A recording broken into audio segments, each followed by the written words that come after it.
Hi everyone! Welcome back to Techie Dialogue. In today's video, we're going to show you how to save draft email in Outlook so you never lose your work while writing a message.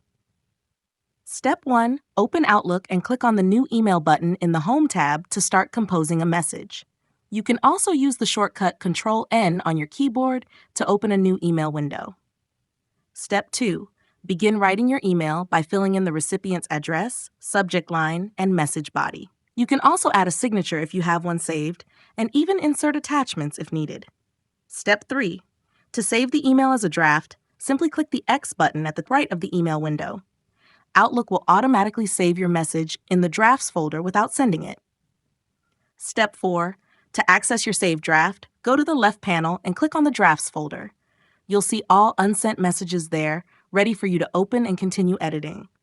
Step 5. Once you're ready to send the email, open the draft, make any final changes, and click the Send button. This allows you to polish your message before it reaches your recipient.